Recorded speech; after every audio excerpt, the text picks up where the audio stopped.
Good afternoon, and thank you for joining Women at Ardent today for our webinar on the 3 secrets on how to coach people to success. I'm Caitlin Snyder. I'm Vice President of Marketing and Communications for Hillcrest Healthcare System. Before we begin, I would like to review just a few housekeeping notes. As you know, if you've previously attended a Women at Ardent seminar, all lines are muted, but we encourage you to interact with the speaker and each other via the chat function. At the conclusion of the presentation today, we will answer your questions. And if you're new to our webinars, welcome. We're glad you're here today. When you exit the webinar today, you'll be redirected to the post-session survey. We encourage you to complete this survey as it will help us plan future seminars. I would like to start with reciting our purpose at Women at Ardent: to network with and learn practical solutions from one another, sharing industry knowledge and leadership experience. The goal is to support all women in our organization to overcome gender barriers and prepare themselves for leadership opportunities. We believe that having more diverse leaders makes our company stronger. And now for our Connect to Purpose. October is Breast Cancer Awareness Month, so today we will be recognizing Katie Zink with Loveless Women's Hospital Breast Cancer Center.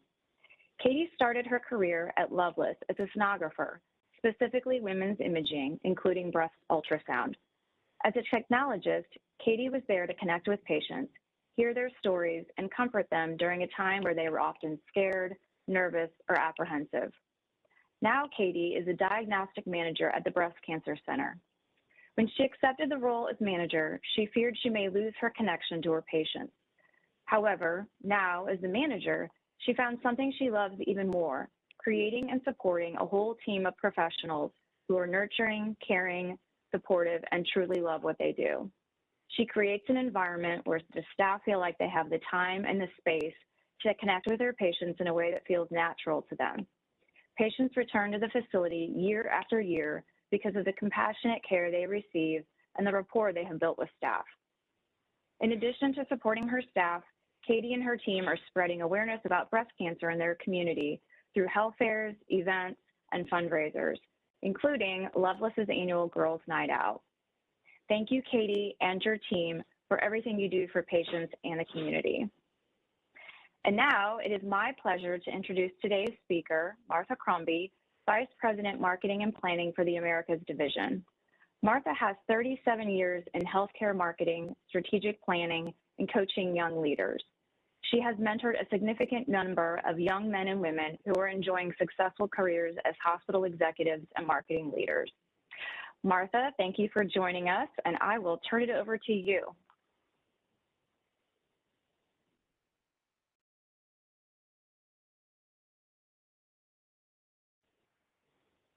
Martha, I think you're muted. I promise I clicked it. It just didn't respond. Oh, my goodness. Thank you, Caitlin. When I was asked to present today on the topic of trust, I was incredibly pleased because trust is a topic that is so very important to me. I don't know where we would be as an organization if trust were not there. So today we're going to talk about what are the components of trusting and being trustworthy.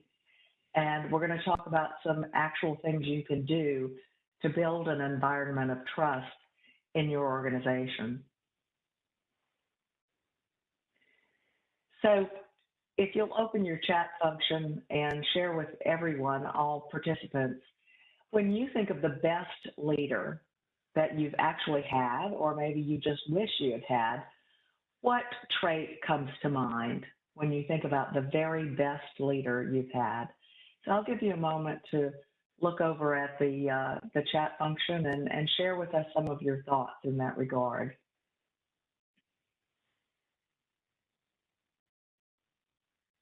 And Jesse, I have to say that I'm not at the moment able to see my chat function.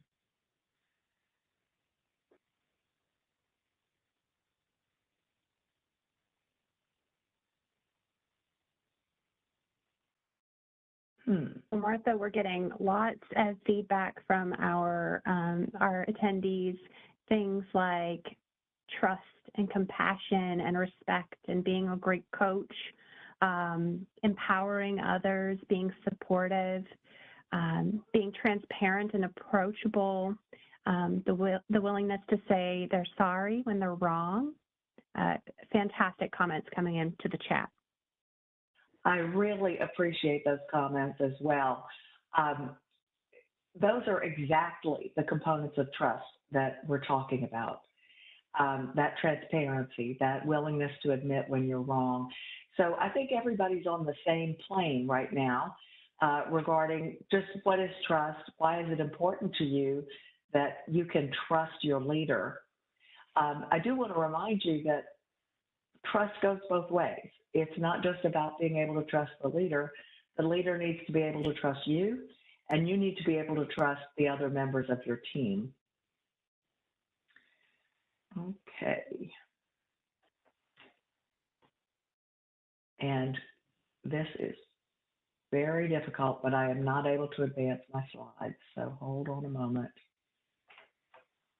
I'm hitting, there we go. Now it's working. So think about who you trust. One of the best examples of building trust that I have heard is an actual, real, true story.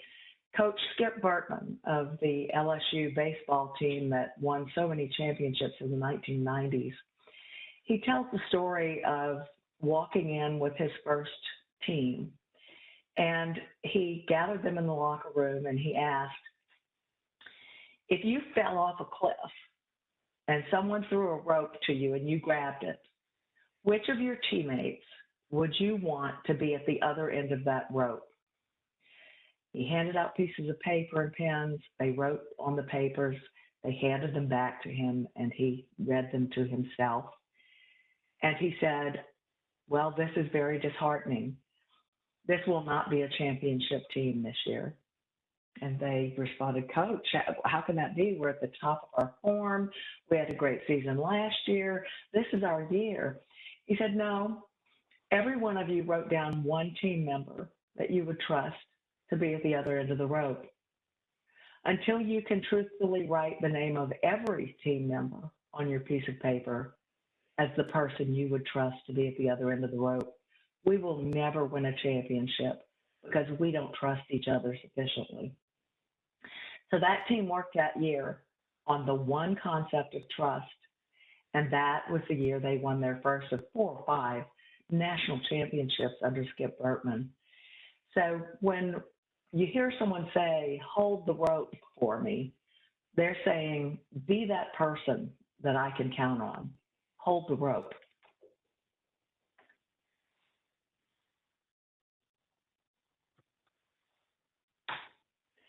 So let's think about who we trust in our daily lives and with what. Every day we're making online purchases. We're giving our credit card numbers over the internet. We give people our dates of birth. Sometimes they ask for our social security number. So number one, we're trusting that the transaction will occur, we'll receive what we paid for, but we're also trusting that entity that we're purchasing from not to lose our identity or share it or have it stolen. So we're exercising trust on a minute-by-minute basis. I like the idea of hair salons and barbers. We walk into a place for the first time and we trust someone standing behind us with a pair of scissors to do the right thing. So we use trust just when we go to have our hair cut. We trust the people who may clean our houses to do their job well, not to break anything, not to take anything, to lock the door when they leave. So we entrust our homes to people. When we go to the grocery store, if you put 5 tomatoes on the counter, you want to trust that the cashier will charge you for 5 tomatoes, not 6 bananas, not 4 eggplants, not 20 tomatoes.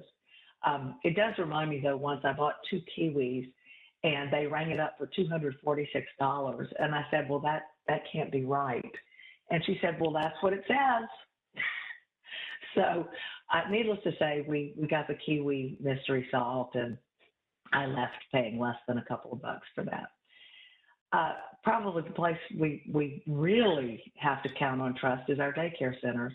You leave your most precious person, your child, at a daycare center. You trust that they will be safe, that they will be well fed, that they will be in a joyous atmosphere. And of course, for all of us, the reality of trusting doctors and hospitals. We ask our patients every day, take off your clothes, put your valuables, leave your valuables at home, we tell them, because we're almost saying you can't trust us to keep your stuff safe. But a word about nurses. For the last 20 years, the Gallup organization has surveyed Americans about the professions they trust most. And with only 1 year being different, that top profession is always nurses. To be a member of the most trusted profession, it must be such an honor, but with it comes such a great responsibility. So I do just highly value what nurses do and the confidence our patients have in them. You saw in the title that having joy at work is a component of trust. And the fact is that we've scientifically proven that when we experience trust, our brain releases the chemical oxytocin. And oxytocin is called the trust hormone, among other things. But that level of trust that you have on a day-to-day basis at work actually determines how much you enjoy your job on a typical day. So it's scientific, it's real, it's not simply conceptual. What about women in trust? And I'm going to ask you a question about this in a moment, and I'll ask Jessica to help me since I'm not able to see my chat view. Studies show that women are actually more sensitive to and more aware of trust and distrust. That's in general, just more sensitive to and more aware. We also find in studies, however, that women are less trusting of their bosses and coworkers than men. So women are experiencing a less of a sense of trust in the workplace. And this distrust is specific to the workplace because women are more trusting of people in general than men are in all the other parts of their lives. So I'd be curious with just a yes or no. Yes, meaning I agree. I am more trusting in the rest of my life than I am in the workplace. Or no, meaning no, my trust level is about the same everywhere. And Jessica, I'd be interested in knowing what kinds of responses you're receiving. As you look at it, are we getting more yeses, this is true, or no's, this does not resonate with me? Well, this is interesting. If we were having a poll right now, I think this would be neck and neck. We're seeing a lot of responses for yes and no, and it's kind of mixed. I would say all over the map. Yeah, it's pretty even across the board, the yeses and the nos. Very interesting. For me, I think I was born trusting, but people put a negative word on that trait I have. They call me gullible, which is kind of insulting. And maybe I am a little gullible, but I am going to choose trust first every time. So this does not particularly resonate with me, other than the fact that I have had work environments where I felt there was no trust, and its impact on me was to make me physically ill. I actually had a heart arrhythmia start because I was so unhappy and distrustful of my leaders. So women in trust, it's something to think about. Employees who work in high trust organizations are more productive. They work harder. They have more energy. I think that's associated with the oxytocin and the joy. They're better collaborators, and I think that just is intuitive. If I trust you, I'm certainly going to be a better collaborator with you. They tend to have longer tenures at their jobs. They have less stress. They're happier in general, and they're stronger performers. So what's trust all about? How do you build it? How do you create it? How do you earn it? There are three sides to trust, and we're going to start with authenticity. We have to be our authentic selves to be trusted. For me to trust you, you have to be authentic. I need to experience the real you. The second aspect of trust is empathy. I have to believe that you care about me and you care about my succeeding, that I'm not just a number to you, I'm not a person in a cube. You genuinely care about my success, and that can be my success on a project. It could extend to being successful in my career. The most rewarding thing I've ever done is to mentor people to advance their careers. So showing that empathy is absolutely critical. So we want to be experiencing the real person. We want to know that person cares about us. And finally, the concept of logic. Excuse me. We might really want to call this competence. So when we say that logic is the third leg of trust, we want to show that we know what we're doing. We have sound judgment about our decisions. The quickest way to undermine trust, well, any of these, if you violate them, is a quick way to undermine trust. But the first thing people probably notice is whether you know what you're doing. Now, knowing what you're doing does not mean you know everything. It also involves admitting when you don't know something, and you can still be demonstrating logic. So let's break down authenticity. Oscar Wilde was a 19th century playwright and humorist, and I love this quote, "Be yourself. Everyone else is taken." For Oscar Wilde, this was an incredibly important statement because he was a gay man in Victorian England at a time when if someone was found to be practicing homosexuality, they were imprisoned. And he indeed was sent to prison for this. So for a man who had that much at stake to say, still, be yourself, I think that's a pretty powerful statement. So let's break down authenticity. Authenticity has to do with character. Whether you're leading or you're following, you need to have high character and do what you say you are going to do, even when no one is looking. Be that person who's counted on to, even on the sidelines, always being authentic and doing what you say you'll do. Authenticity is also an aspect of inclusiveness, and you're well aware that Ardent is highly committed to diversity and inclusion. So I want to talk a little bit about the common information effect. Let's say we have a team collaborating on a project. Angel, Joseph, and Raj are working together. They come from very diverse cultural backgrounds. They grew up in different socioeconomic conditions. They have different ethnicity. They're male and they're female. They're different ages. They're truly a diverse group of three people. So if they come together and they're not trusting each other, they may be likely only to share with each other what they have in common. So that would be that small center triangle. The place that all three of them overlap is what they all have in common. Imagine if those three people are working on a project and they only share that tiny piece of themselves and their knowledge and their empathy and their authenticity. We don't get the full benefit. Even if they decide, well, Angel says, I have some things in common with Joseph, so I'll share these things with Joseph and I'll share these other things with Raj. You get what I call this little ceiling fan effect, or kind of a three-petaled flower.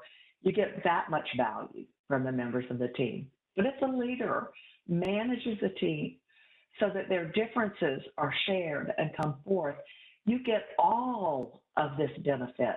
All of the three circles comes together.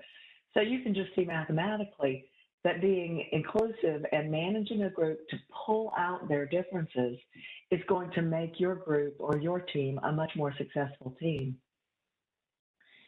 So how do we demonstrate that authenticity? First, it's getting up in the morning, looking in the mirror, and telling yourself the truth. A good friend of mine told me that many years ago, and it sounds obvious, but it's not. Get up in the morning and tell yourself, this is what I'm capable of. This is who I am. These are the things I know to be true about myself. And then when you go into the workplace, show your vulnerability. Share that truth about yourself. Vulnerability is a huge aspect of authenticity. You want to give people a full accounting of what you know, think, and feel. Don't hold back large portions of yourself. So think about this. How different is your professional persona from the one you show on a regular basis to your friends and family? If it is very different, then you need to work on your authenticity.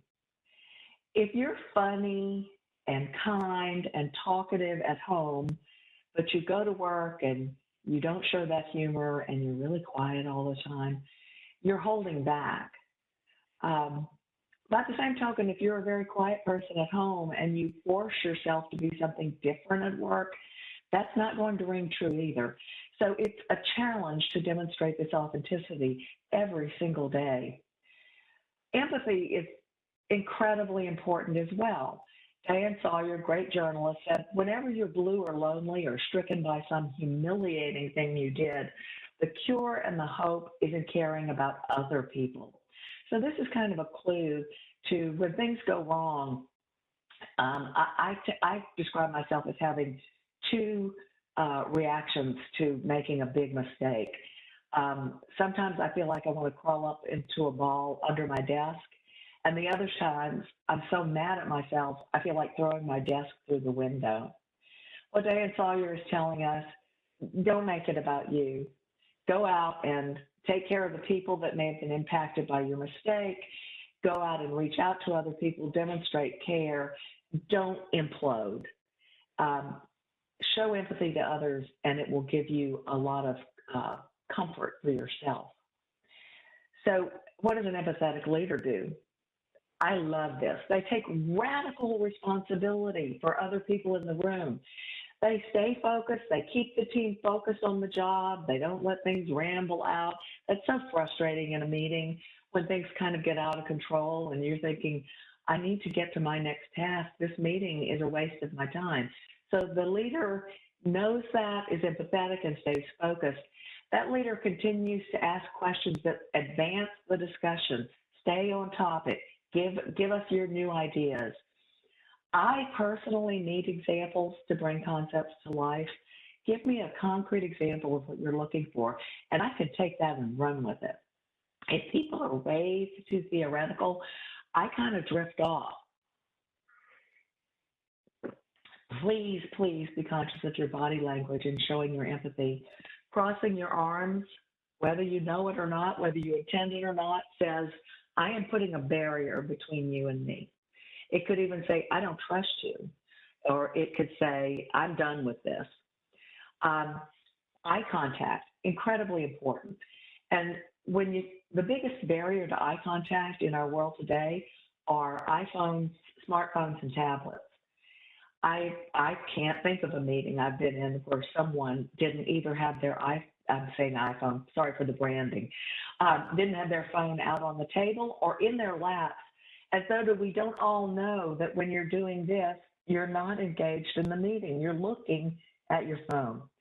So I challenge everyone who's listening to put away your phones and tablets. It's so disrespectful to the other people in the room. So other ways to demonstrate empathy. People want to know why. Why are you making this change? Why did you make this decision? Why are you asking us to do this? It's not challenging your authority. It's a need to know. I need to understand why we're doing this because I'll do a better job if I know the purpose. Empathy means creating high expectations and holding everybody accountable for those. A word about accountability. If you have a team of 5 people and one is consistently not held accountable, 4 other people are going to be very unhappy with you. If you deal with that one person and tell them, I'm holding you accountable, and then do so, you'll have one person who may be unhappy with you, but 4 are going to applaud your leadership. So do hold people accountable. That is part of empathy. Empathy is not letting everything slide or being just a really kind, good person. It involves accountability. Um, when the first thing a leader tells me within the first 5 minutes, if a leader tells me, and I want you to know I'm not a micromanager, that is a death knell for me because I know they are.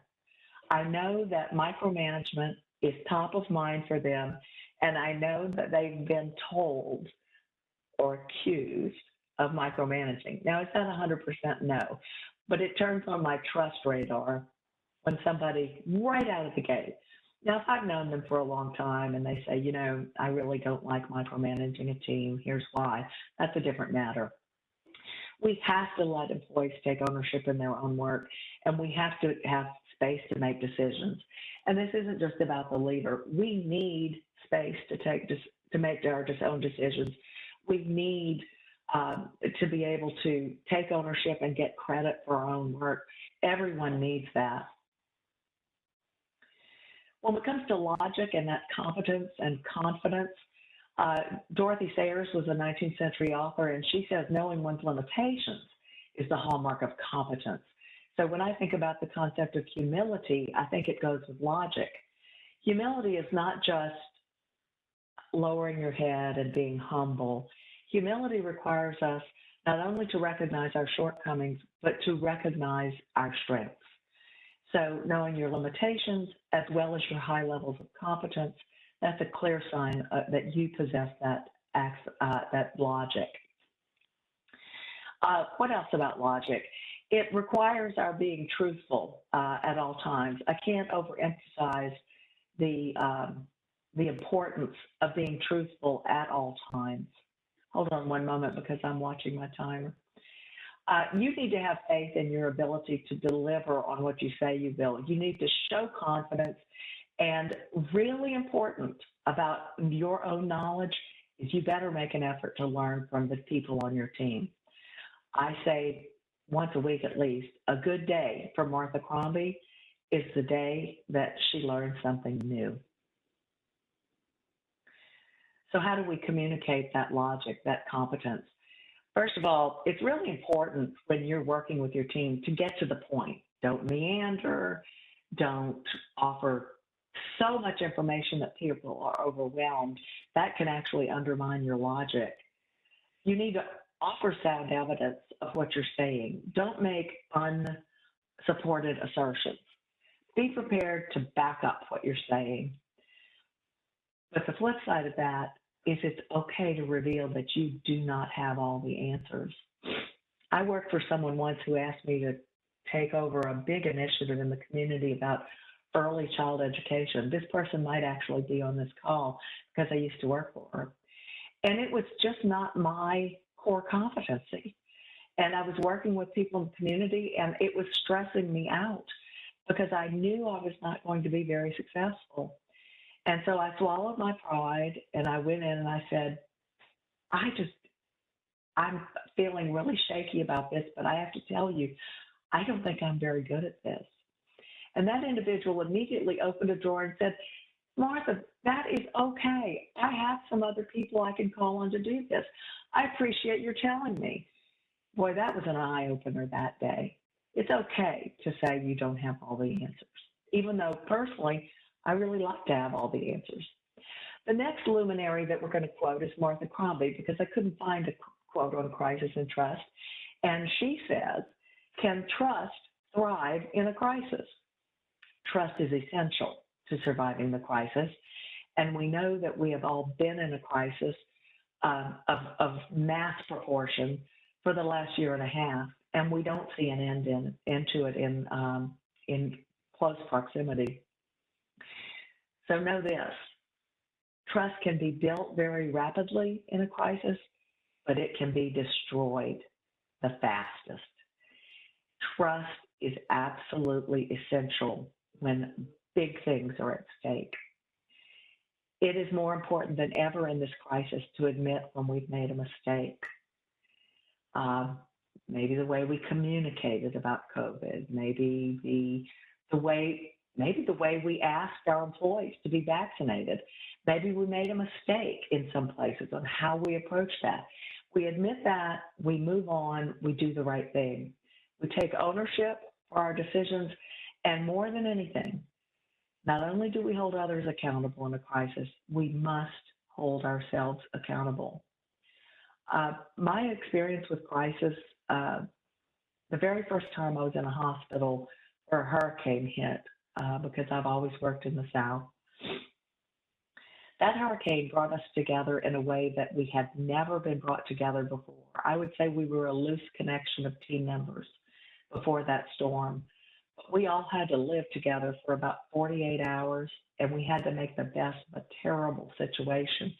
And because people were authentic, they were competent, they were empathetic, we came out as a truly trusting organization. Trust is not about the trust fall, like in Mean Girls, where you fall backward and trust someone will catch you. It's trusting that someone will have your back. So what are the enemies of trust? If you're keeping tabs on people all the time, that's not trust. I actually worked in a place where my boss had her assistant go around the department 3 times a day, taking names of people to show whether they were in their office or away from their desks. We all started putting Post-it notes on our doors. I'm in the bathroom. I'm in a meeting on the 3rd floor. I didn't believe people when they told me it was happening until I ran into the assistant one day in the hall and I said, "Hey, how you doing? What's got you over here?" "Oh, I'm just checking to see who's in their offices." Well, I was gobsmacked. I couldn't believe it. I think I stayed in that organization about 6 more months, and I actually left with no job.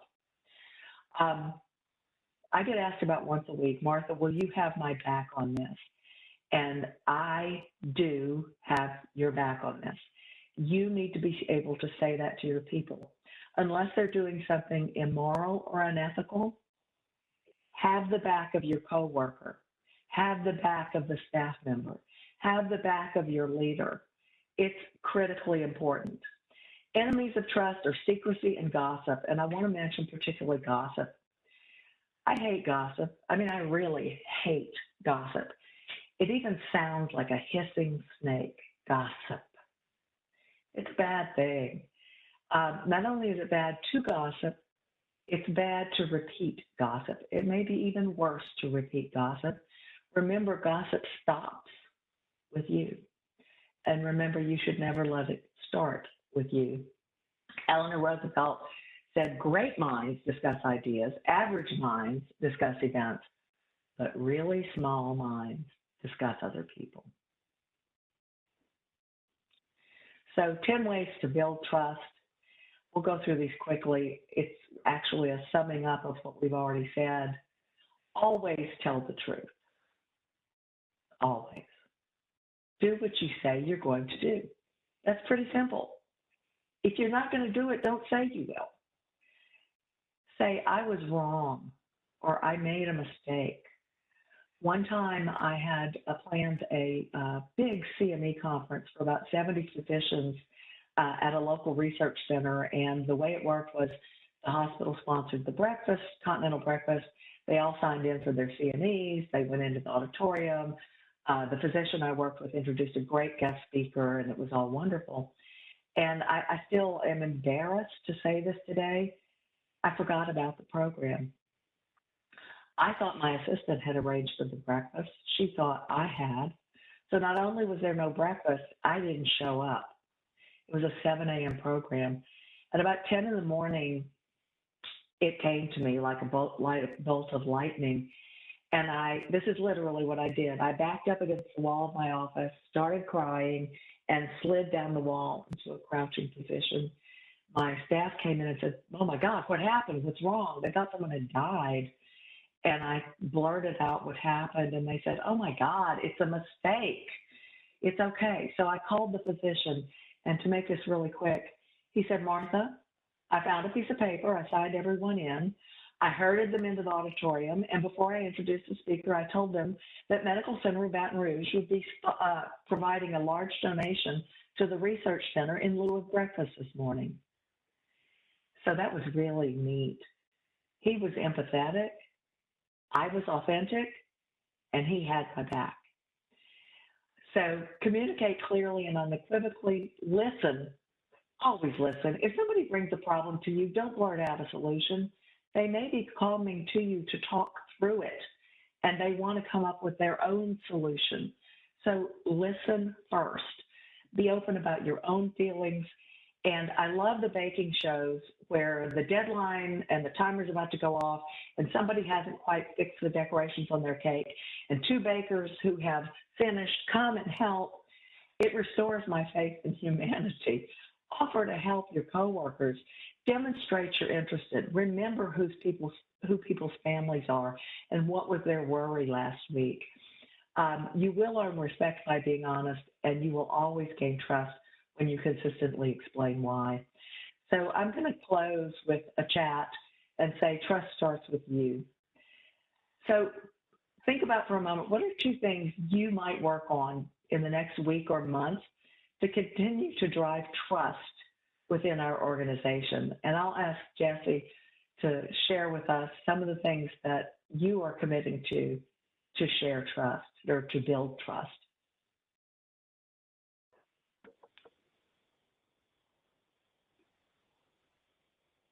I'm making you work, so this may be hard.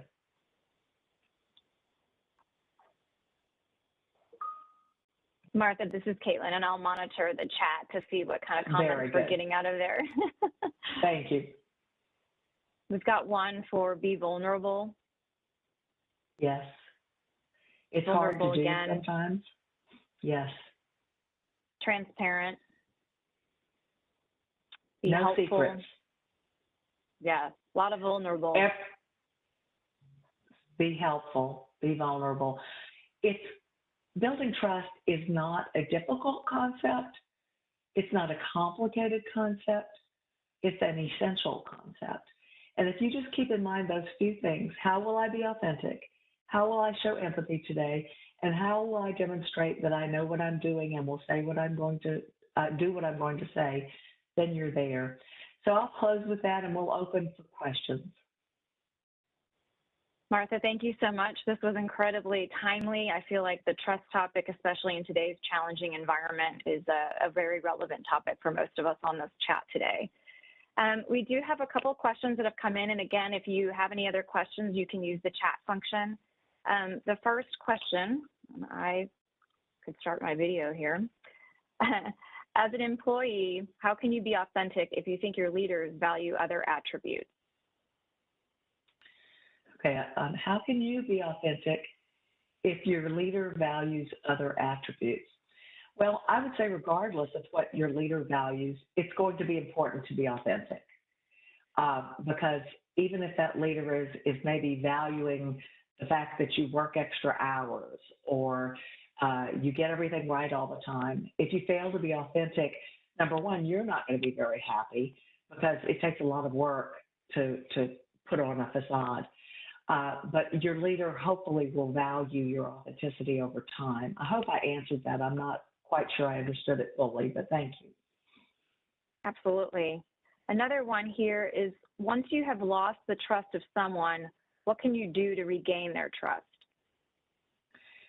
You know, think about the teenager who stayed out past curfew, and the parent says, I can't trust you anymore. And the first thing the teenager says, well, yes, you can trust me. I'll do better next time. And in that example, if you're a parent, you know that child can regain your trust, but it's going to take a while. So the way you regain trust is first admit your mistake, acknowledge that thing that caused you to lose trust, and say, I will do better, and here's how I'm going to do better. And you just need to be consistently demonstrating your trustworthiness over and over again. But admitting your mistake is a clear example of that. Now, I'll say the flip side of that is, if you have someone in whom you have lost trust, please cut them some slack if they admit their mistake. If they are genuine and empathetic and authentic about admitting their mistake, you need to let them have your trust again. Give them another chance. That's a very good point. Another one is, how do you improve trust when an employee doesn't regularly follow through with their assignments? I would say that you improve trust by holding that employee accountable, going through the appropriate process for that accountability. If the employee with your best coaching and leadership is still not getting the job done, then that may be the time to help that person find a place where they can be successful. This next question is good. Do you think it's possible for others to trust you if you do not have trust in yourself? I truly love that question. Mm-hmm. If you don't trust yourself, then it's going to be very hard for you to demonstrate that concept of logic. It's like you're going to undermine yourself. When you don't trust yourself, you're communicating a tentativeness. You are a hesitancy. You're communicating, whether you intend to or not, that you're not really sure you know what you're doing. So the real question embedded there is, how do I learn to trust myself? And I think the way to do that is through practice. Practice saying what you're going to do and doing it, and pick small things. Build your confidence in yourself. Study more. Have a coworker be your buddy and say, look, I'm kind of shaky on this. I'm not even sure I trust myself to be a good leader. Will you help me? Or you go to your leader and ask for assistance. But trust is absolutely essential in yourself. It's where it all begins. It's that going to the mirror in the morning, looking at yourself and telling yourself the truth. And if the truth is that you have some deficiencies, start working on those one at a time. Mm-hmm. That's great advice. The next one is, what is the best way to respond to a leader who keeps tabs and shows a huge lack of trust in you for no reason? Well, I shared my own experience, and I had to leave. If you have any kind of relationship with that leader, and this is really hard, you, in your next, let's say, one-on-one with that leader, if you have that opportunity, you say, you know, trust is something that's really important to me, and I really need to feel trusted here at work. Sometimes I don't quite feel trusted. Would you mind if I share with you some examples of times where I'm not sure you trust me? And because if you don't reveal that to your leader, they may not know.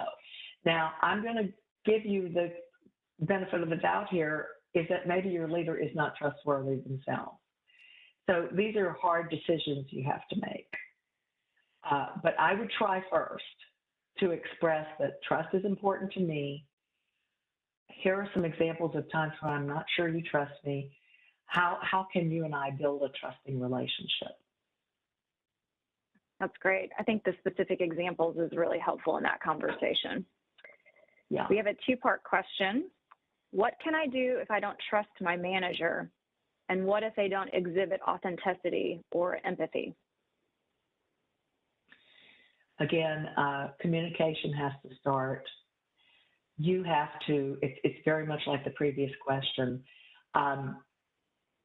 First of all, can you give your manager the benefit of the doubt?